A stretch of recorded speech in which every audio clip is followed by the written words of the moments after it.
welcome to the Weddings and Wine podcast. I, of course, am DJ Chosen, and I am super excited today. It's not every day that you have one of the top wedding venue owners to grace the couch. And so today from Tuscan Courtyard, we have Angela. Angela, how's it going? It's going great. Thanks for having me over. I'm loving this little setup. I'm very comfortable here and cozy. Thank you. I appreciate it.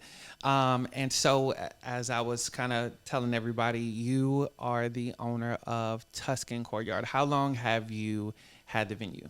So we have officially been open for 10 and a half years. We opened on December 12th of 2012. So 12. We kind of did that intentionally because my mom and I thought it was a super cool sequence of numbers. But before we officially opened and had our grand opening, we had the property for about 2 years. So it took us a couple years to build out simply because we didn't know what we were doing. So it seemed so easy when we had the idea and then we jumped into it. We were like, what do we do?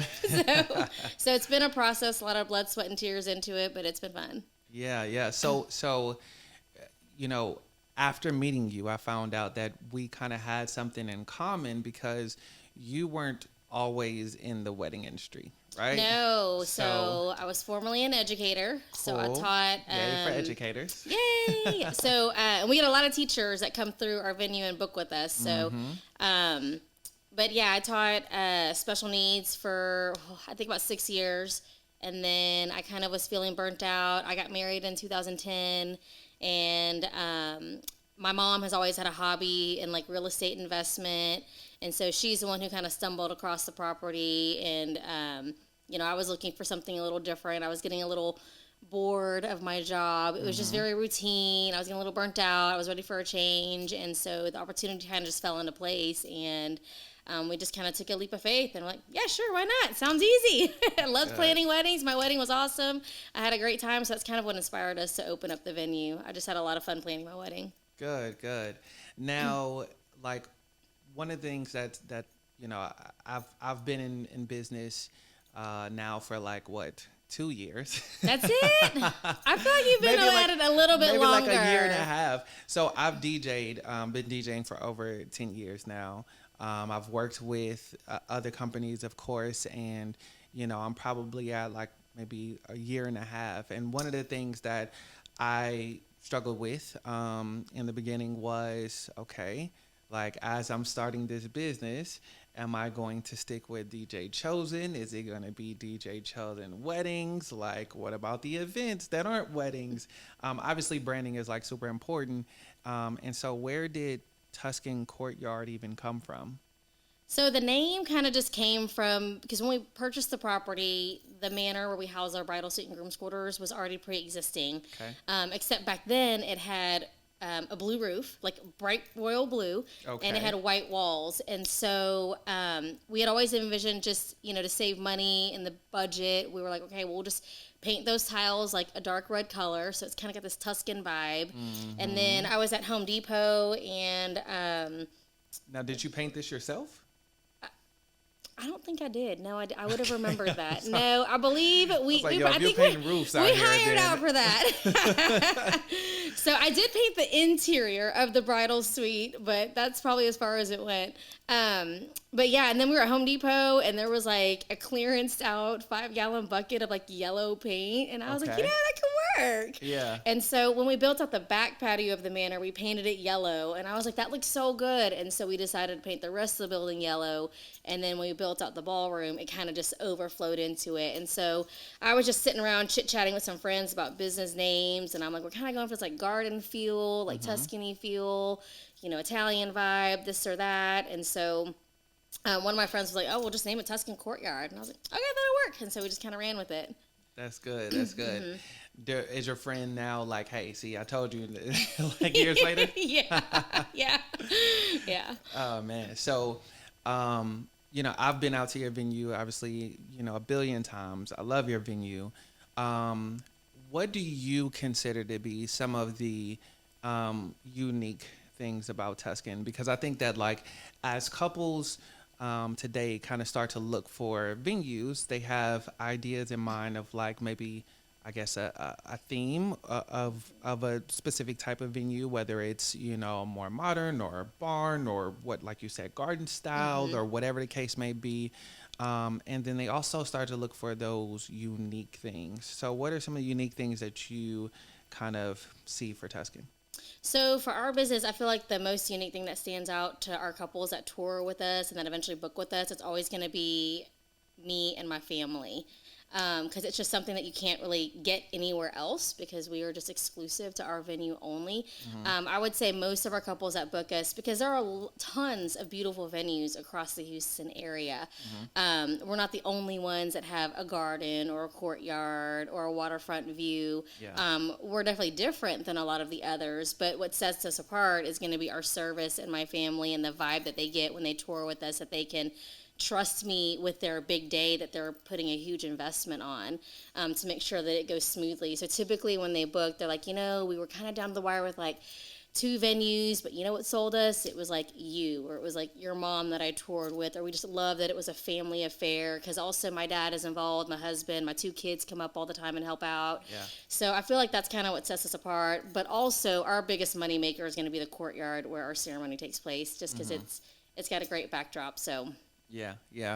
And that was one of the things to where, I probably started doing a good majority of my weddings when I actually started to come out to your venue, right? And so when you have like this initial view, and it's like great of like, this is how everything is running and it's smooth, and the owner is over here helping out and helping coordinate and doing this and doing that, you think like, oh, this is how it goes, this is how it's supposed to be. And then you go to other venues and be like, whoa, like this is not how it is at every venue. And so I'm glad that you touched on that. Like, you and your family, you have a big hand in not only just like booking people and that's it, but you're actually have a big hand on the day of coordinating. So kind of tell me, how does that work with couples?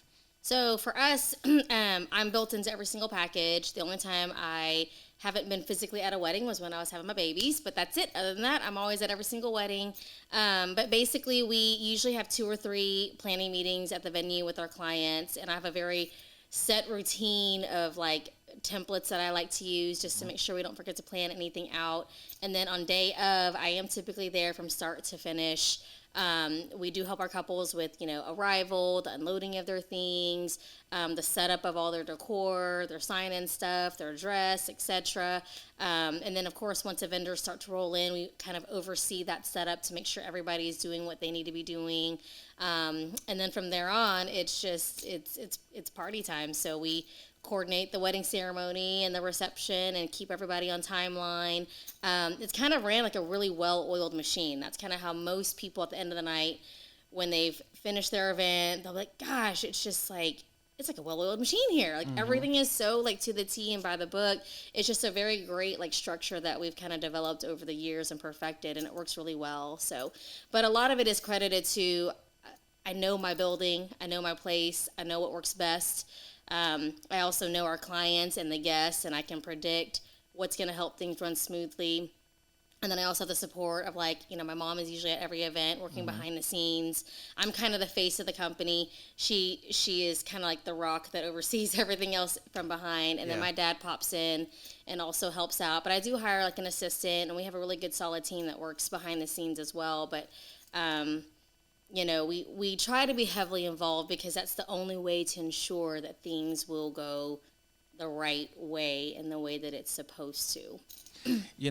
I can probably say, when I was thinking about my company, I was like, okay, like I want to take all of the good that I've seen and leave out all of the bad. So it was not just like looking at DJ companies, but even looking at businesses like yours and like, okay, well, how can I make sure that my clients are getting this level of service, and making sure that, like you said, everything runs well?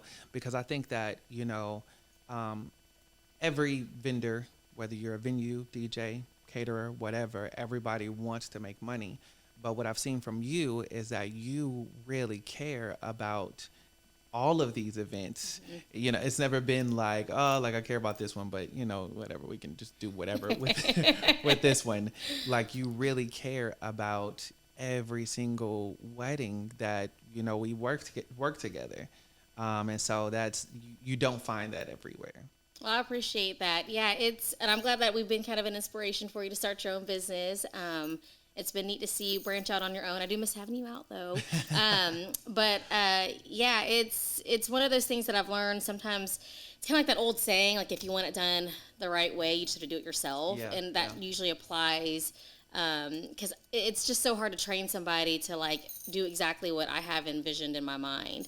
So, and you'll find that running your own business, that because it's yours, it's your baby, that's your DJ company, you'll put 200% into it because you want it to succeed. And then because these clients have put their trust in you, you'll feel that pressure to make sure you deliver what they're expecting. So yeah. So simple question. What days do you host weddings? And I'll tell you why I'm asking this, because I have gotten, and I probably shouldn't say this because I still work in education, and you know, I don't want to. If I take days off, I'm actually sick. That's what I'm saying here. But I mean, I've started to get so many more inquiries for, you know, days other than Friday, Saturday, Sunday, and you know, I guess that, you know, I've heard of, you know, Thursday weddings. That's pretty close to the weekend. And if you know, ideally, you know, have a Friday off or something like that, I can see it. But, you know, Mondays and Tuesdays are popping up and I'm like, wow. So what days do you all actually host your weddings? So we primarily stick with Fridays, Saturdays, Sundays. And we've always done that just because that's most popular, right? So Saturdays are we call them the money-making days, because they're always priced the highest, because everybody wants to get married on a Saturday because that's the most convenient date. And then we just discount the Fridays and Sundays just to encourage those who are, you know, needing to save a little here or there, or they don't mind. They'll do the Friday or Sunday. But for us, we don't really host Monday through Thursdays just because you've got to offer a pretty significant discount in order to get those clients to book those dates. Sure. And I personally like to dedicate my time to my kids during the week as much as I can. And so, and then sometimes it's more challenging to find staff to work on weekdays as well. So every now and then we'll get a weekday event and I'll do it. But I know that other venues, they'll discount their venue rental rates by like 75% off from their Saturday rate. And we just don't want to do that. So we stick to Friday, Saturday, Sundays. Yeah. And we're kind of in a unique position. We do limit the number of events that we do each year because we are a small family-run business. And so in order to have enough energy and mental capacity to execute all of our weddings really well, we cap our numbers at 50 events a year. So we can usually we don't do more than 2 events in a weekend, just so that way we can still commit to like our family time and to my children, and also just have like that rest that our body needs just to recover for the next weekend. So so we're kind of blessed that we're in a position where we can not have to like work ourselves to death. Yeah. I've been to, you know, a good amount of venues at this point, and you know, I see the venues that are like, you know, any day, just come. And I think that you know, again, kind of the theme of what you've talked about, in the sense of like, we want to offer that quality, you know, and we won't sacrifice that just to say, hey, let's make some, you know, more money on this day, is so crucial, and I love it. So going back to some of the unique things about your venues, the other thing that I would tell anybody, right, if you want to truly know, like when you were going on a tour and you really want to know like how this venue is going to treat you the day of, I have a secret thing that you should do on every tour. You ready for this? I am. You should go into the men's bathroom. Okay. That is a solid advice, because my dad and my husband, their biggest pet peeve with any place that we go to is the men's restroom. Oh my gosh. And nothing irritates my dad more than like a filthy bathroom.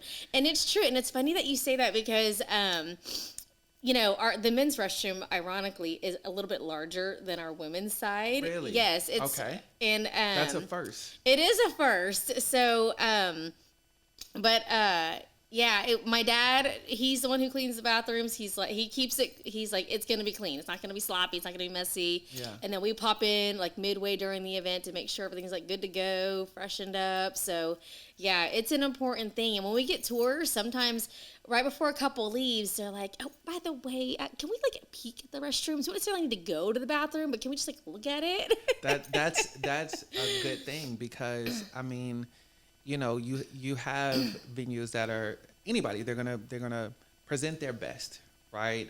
And then you want to be able to look under the bed and look under the look in the closet and see like, hey, did you just throw all the clothes under the bed before I came here?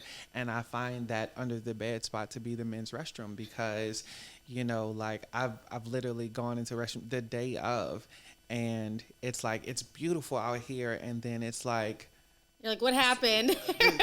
like is this the club restroom? Like, oh man, like it's terrible. And so your venue is nice and clean, and you talked about how you kind of go in and actually check midway through because it's a weddings can be 5, 6 hour, 7 hour events, and so you want to make sure that everything is still good and together.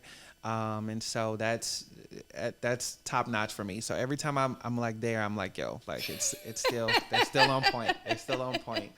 Thanks. I'll be sure to let my dad know. He'll be happy to hear that. So you talked about your dad. You talked about your mom. I want to talk a little bit about like your team because this is another unique approach that every venue doesn't necessarily do. And I'm not saying that this is the best way or not, but you've kind of taken the idea of not just preferred vendors, but you want like a specific group, if you will, and correct me if I'm wrong, like a specific group to where you're able to truly trust them, right? Mm-hmm. So tell me a little bit about like the types of vendors that you have and just how you go about selecting those. Yes, it's a process. It's almost like, I feel like it's like dating. So I have a lot of ex-boyfriends, and it's always a challenge to break up with a vendor. So when we first started our company, like I said, I didn't really know what I was doing. I was kind of winging it most of the time. And so when we first opened up, I was like, oh yeah, they can like rent the place and do whatever they want. It doesn't matter. And then I like offered a package that was pretty much all inclusive. And at that time it included like the catering as well. And then I quickly found out that I hated venue rental onlys because those were the weddings where everything went wrong. There was always bound to be something major that didn't go correctly or smoothly. It was a headache, and I felt sorry for my clients that, you plan a wedding that could be well a year in advance, and you put all this time, money, effort into imagine this big day that kind of only happens once, maybe twice in a lifetime, but and for it to not go smoothly, it's quite heartbreaking. Even if I wasn't their wedding planner, I just felt sorry just to sit back and like watch it unfold. Yeah. And so we quickly realized, you know what, we really need to just move towards packages only because it really is just in the client's best interest. And so we kind of weaned away from the venue rental onlys and started doing the full packages only. And at that time, I didn't have any kids, so we were fully all inclusive. And then once I started having my babies, I decided to scale back a little bit in some responsibilities. And so we pulled out a couple vendors. And so now we're partially inclusive. So I kept in the things that were very essential and crucial just to create a good foundation in making sure your wedding day goes smoothly. So we still include the wedding planning services. I include the linens because, believe it or not, most brides will just order their linens off of Amazon and they're unpacking them the day of, it's just not a good look. And then it comes to the question of who's going to install those, Yeah. So we have a really great linen vendor that we use, and I've been working with them for, I don't know, maybe over 5 years now. And then, of course, the DJ company is built in, and then the wedding cake as well. So we kind of just include the core things, and it does make a huge difference. And I do allow my clients now to bring in their own caterer, but there's very strict guidelines that we make sure that they follow because it helps ensure that they're not just using like their grandma to like cook all the food for the wedding. They're using an actual legit caterer who has the wait staff and the servers and the busters that are properly preparing the food. But in choosing the vendors, I tend to, when I first started out, I mean, it was just kind of like any other bride. I was just on Google, just researching like all the DJ companies and all the catering companies, and I tended to lean towards the ones that were more polished and more professional. I know Johnny Black Productions, who used to work for. That's We've the been, man. yep, he is. And Johnny and I, he's kind of like a brother now. So he is like the sole vendor who I started using way back then when we first opened, and we've stuck it out all this time. So he's been very reliable, very solid. But that's not to say things have gone perfect every single time. We are human. People make mistakes. Sometimes things don't go according to plan. But it's all about communication and expectations, right? So anyway, circling back to like when I started interviewing people of who I wanted to be in my package, it basically is an interview. Like, hey, this is like the level of service that I'm looking for. This is the price point. This is what I want for my clients. What can you offer? What are you charging? And they let me know. I would take a look at their websites, their past client reviews, and even just like the vibe that I get from like chatting with them, making sure it's a good fit, that I like them, I like their personality. I kind of envision like, can I work with them? If I have a problem, how are we going to address this? And so from there, that's how I kind of found my select vendors. And, like I said, we always aim for things to go perfectly, but mistakes do happen from time to time. And in keeping a vendor in my packages, I always take a look at like how well did they receive the criticism or the mistake that had happened. How well did they fix it? What are they going to do about it? And that kind of determines if we continue on with the relationship or not. So, but like I said, I did compare it to like having an ex-boyfriend, because whenever we have to break up with a vendor, it's always very heartbreaking because it is hard and it's always awkward because, they're built into a package. And so you kind of have to wean them out, for the next 6 months. So you do have to work together for the next few months until some of your clients have been finished using them. But overall, I've been pretty lucky to have some really great vendors to work with. And I think it's just a matter of just clear communication about the expectation. Yeah. I think, you kind of touched on, great vendors like Johnny Black, right? To where, you took them through an interview process and made sure like, hey, you're going to be able to provide everything that I need and that my clients need. And I think that, again, that, as we look at, all inclusive and what that means for Tuscan opposed to, just preferred vendors, like there are some venues out there that's just like, hey, we'll add you to our preferred vendor list if you pay us this monthly fee. Or if you, and there's no like, interview behind that. There's no research behind it. There's no data behind it to say like, hey, you really deserve to be like a vendor here.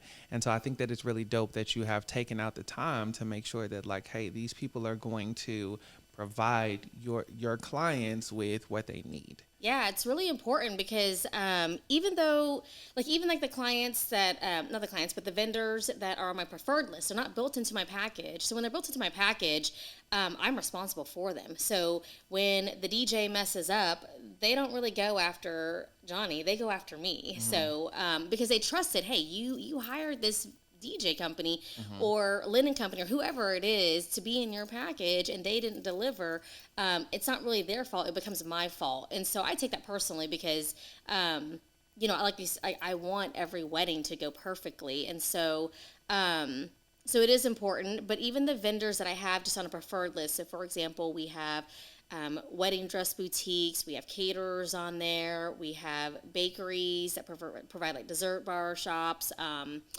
we have photographers on that list. There is still the same expectation that if you're going to be on my list, I don't charge a fee, but I do expect you to deliver exceptional service to my clients. And most of the time they do because they're on that list for a reason. And most of the time they ended up on that list because we would have worked an event together and like I said, it all goes back to like dating. Yeah.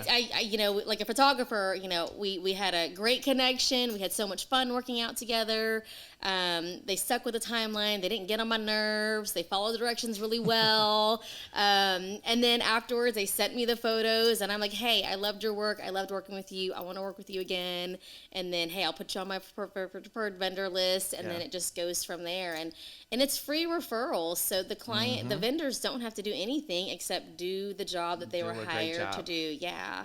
So it is important to vet them out. Yeah, it's so important, and again, I highlight this because again, this is you do all of this work, and you're making sure that vendors are on point after clients have already signed with you. Like you're in the sense of like when you going back to where you first started, you said like, hey, we were doing the events with just rentals, and at that point you had made your money as a venue owner. You had made your money, but you still wanted to make the change because it was what's best for your clients. So again, super dope.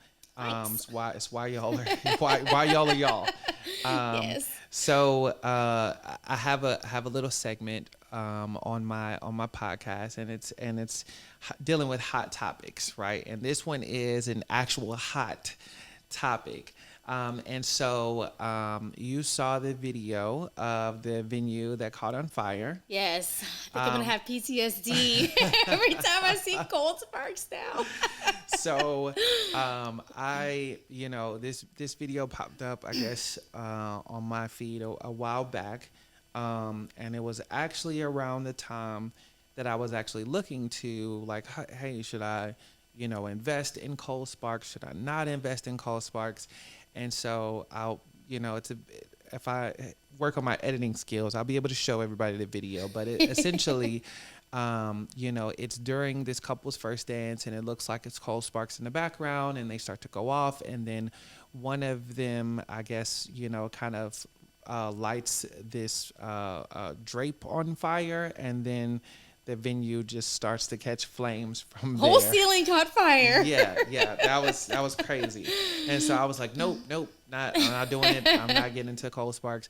And then I found out that in that particular video, that was not cold sparks. It was because cold sparks are supposed to be cold. And so that particular setup was something related more so to fireworks or whatever. It just looked like something that it wasn't. And so, that kind of scared me out of specific services. So I was wondering, are there any particular things, whether it's related to DJ or anything, that you don't necessarily allow at Tuscan? Oh yeah, there's like a whole 1-page list on our contract, and I'm always adding to it. So yeah, because it's easier to prevent damage than to just allow something to happen and then you've got to fix it. Whether it's something big or small. Like very recently, for example, and it's my fault that it happened because I could have stopped it, but I don't know, I just didn't. So we had this event where the couple had this really beautiful like wood board as their sign-in book. Okay. And so normally my policy is that you can only use Sharpie markers on the sign-in table because we had this really nice antique table, and I've always had the worst luck with paint pens. Sometimes a little bit will get on our table and it's hard to get out, or you've always got that one like lefty that's signing the wood board with a paint pen and they smear it, and I can relate to that because I'm a lefty. So in the client's best interest, once again, I'm always like, hey, paint pens just really aren't like a really good idea. Let's like switch to Sharpies. Are you okay with that? And 9 times out of 10, the client's like, oh yeah, please. Like, I don't want anything smeared. I want my board to look perfect. I don't want it to look ugly with because it only takes one smear to like ruin your whole entire board. You can't fix that. You can't fix that. So anyway, at this one event, actually happened a couple weeks ago. This man was he was fiddling around with the paint pen marker, trying to get it open, and he ended up snapping the whole pen in half, and paint just exploded everywhere, and it was all over our antique table, all over the sign-in board. It was a hot mess. And so in my head, earlier that day, I had asked the bride if we could swap it out.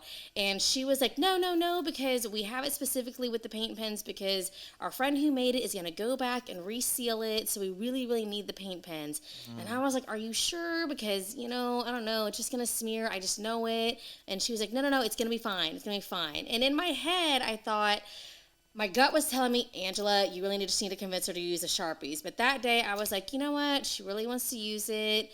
She's going to reseal it. It's really important to her. Okay, I'll just let her have her way. It's fine. And then, of course, that happened. And I was like, Angela, always listen to your gut. Come on. So now I'm having to get the table refinished. And it's just a whole mess when really it could have been all avoided if we just made her use the Sharpie markers. And so that goes for every instance with skinny taper candles. They're gorgeous. They're all over magazines. And I don't understand how these luxury events get away with these taper candles because in real life, they have a burn time of 45 minutes. Yeah. And wax gets everywhere. Yeah. It damages the linens. We've actually had one where it was contained over this glass pillar, but the candle was tipping. And I kept asking the decorator, it's burning the glass. I just don't think that's safe. I was like, I'm not really sure about that. And then she's like, oh, no, no, no, it's fine. It's fine. And I'm like, well, it doesn't really look fine. But she assured me it was fine. And lo and behold, 45 minutes after they left, the whole entire glass container exploded because it got too hot from the flames. So then we're left trying to burn out all the candles. This whole table got ruined because there's glass everywhere. But it all goes back to just trusting my gut with owning the building and doing so many events that I can easily spot when something could be potentially dangerous. My mom was the same way. And so I just have to remind myself, because sometimes it is hard to confront your client that has had this vision for their wedding. Yeah, and when they show up with things on the day of, I try to prevent things in my planning meetings, but sometimes they show up with things and I'm just like, so sorry, but you really can't use that, and trying to stick with my gut, because sometimes that conversation is kind of awkward because I feel like I just crushed their dream. But at the same time, I'm like, I promise it's for your own good. You really don't want a $2,000 bill from me after your wedding. So yeah, I find myself doing that, in my business, mostly with time, right? And I tell my clients this, I'm probably one of the few DJs that they'll meet that will talk himself out of money because I'm not the DJ that is going to try to book you for 9 hours because I know that at 9 hours, your guests are going to be long gone, right? Nobody wants to stay. I won't say nobody, but very few people want to stay at a wedding for 9 hours. And so, I find myself trying to, get, clients to kind of stick within that sweet spot. And every time that they've kind of went over and said we want to do 8, we want to, and I'm like, are you sure? Are you sure your family, are you sure your friends are going to want to stay at your wedding as long as they stay at work? And they're like, no, no, it'll be fine. And then it's it gets to a point to where, around those late hours, people start to, dwindle out. And I feel bad because it's okay, I'm still playing music. I'm still going to give you, the hits and all that kind of stuff. But people are tired and they're ready to go. And, they've been dancing for 2 and 3 and 4 hours now. And it's okay, well, I'm feeling bad because you've really wasted your money, but I warned tried to warn you. Tried to warn I'm just a professional. What do I know? Yeah. Yeah, we run into the same issue too sometimes. There's always certain clientele that are like, I want to go to 3 a.m. or we want this 5 hours. Ugh, that's not nearly long enough, but it always is, and sometimes it's too long even. But yeah, I've normally just gotten away with it just by saying, you know what, we do a 5-hour block. If you want to add more, like let's just wait till the day of and see how things go. If like half an hour's left and everybody's still partying really hard, by all means, let's add. Here's what the fee's going to be. And then normally that works out pretty well for the clients, because when they see that, like, okay, you were right, we really didn't need that extra hour, they're not committed financially to it anymore. And so they just have the option to add the day of. And that's how I've kind of worked with those clients who, they feel like they need the 8-hour wedding when we know you only need 5 hours, six times. It doesn't need to be that long. Yeah. So what about animals? This has been a thing that has like become more popular, and I remember the first time I saw like a llama or something, whatever it was, like carrying Jello shots. I was like, what is happening? And I'm not sure if, this is a thing that happens in other parts of the country, but I guess it's become increasingly more popular to have, companies that bring out llamas and donkeys and whatever to have drinks or whatever. So how do you feel about animals? I love animals. We have quite the zoo in our own personal home.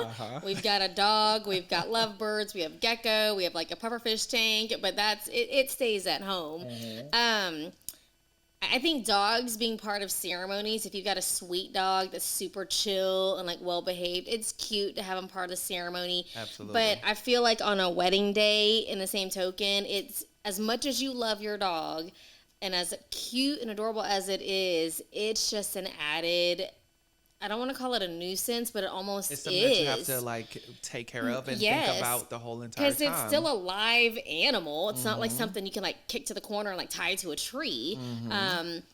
So we do allow our couples to bring in their dogs. I limit where the dogs can be. Typically, I only allow them in the groom's quarters if they're not a heavy shedder. So like if we get like a golden retriever or a collie or a Pyrenees mountain dog or something, I say they have to stay outside, because it's still a wedding venue. Like the next client that comes in, having a dog, that dog hair gets everywhere. They could be allergic. Yes, and that next client that comes in, no matter how many times we clean up our building, we can't get all the hair because it just flies everywhere.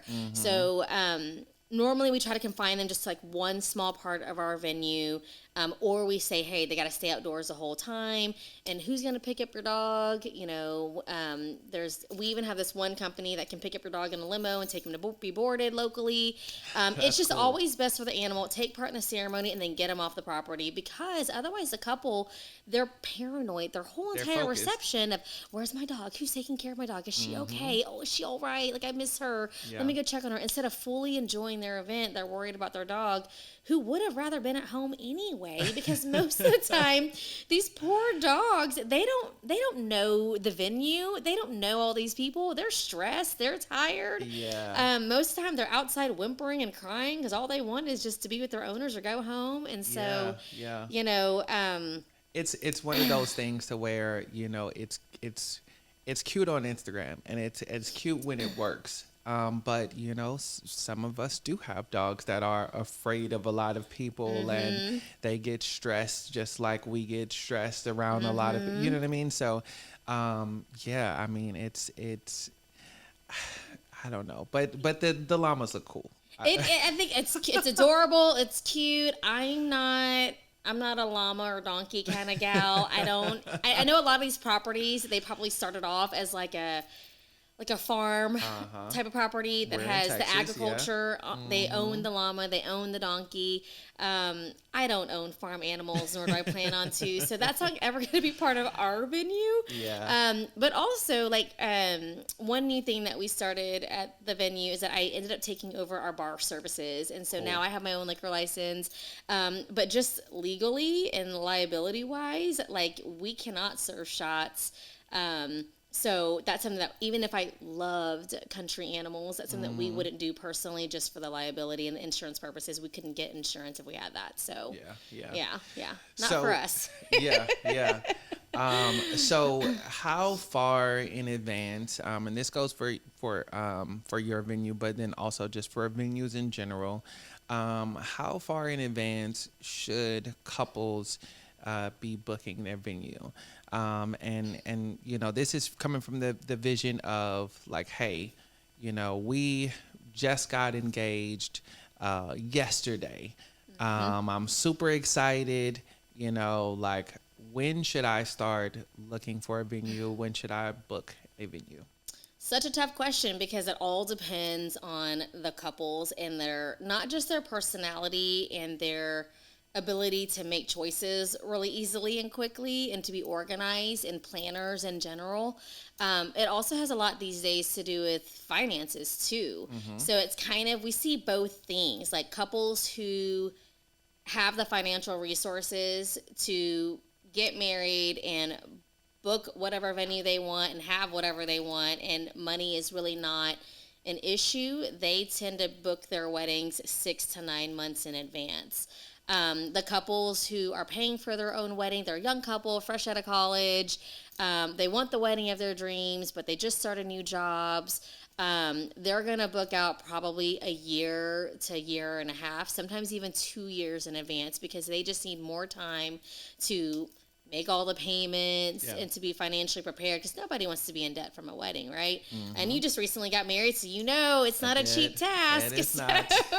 So I think it just varies, but I always feel like I think the sweet spot is like 6 months to a year out, because sometimes our couples who plan further out, at least at our venue, because everything is like a well-oiled machine, I do make the planning process really stress-free and easy for our couples.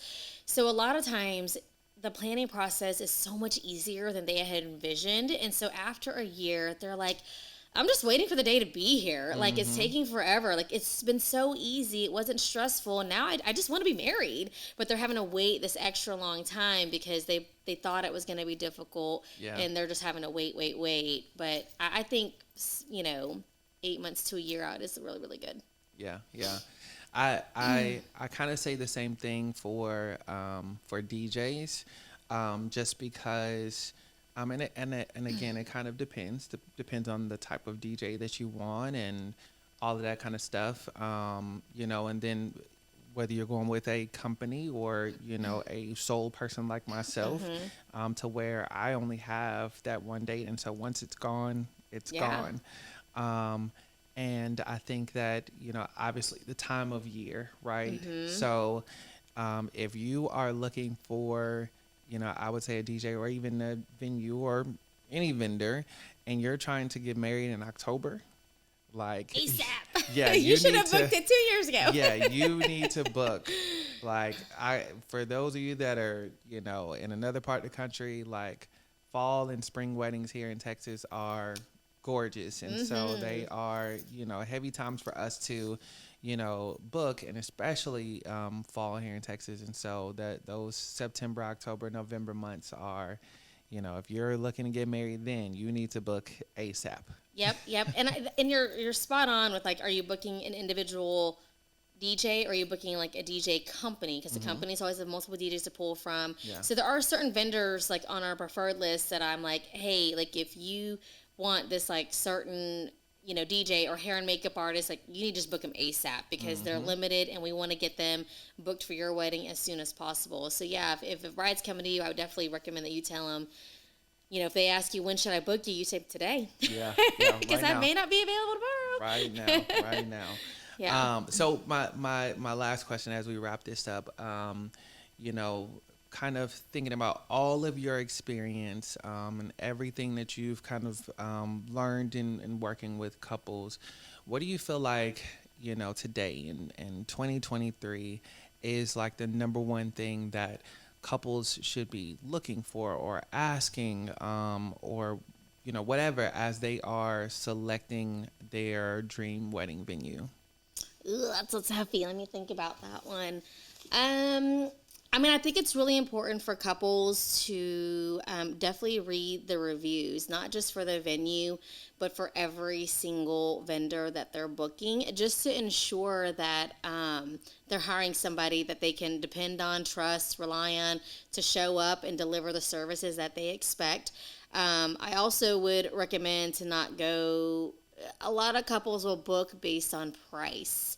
And I always feel like if you're booking on price and you've got some dirt cheap vendor, that's sometimes a red flag, because one, they may not have the experience, Yeah. so it's like a learning curve. But two, it could be because they're trying to just outbid and just get your business, but maybe the quality is going to be lacking. A lot of the vendors that we tend to run into issues with, especially with photographers, are the dirt cheap ones. Like, hey, I booked this photographer $500, and then the client wonders, why did my video look like this, or how come I never even got my photos? Yeah. Oh, my photos aren't even edited.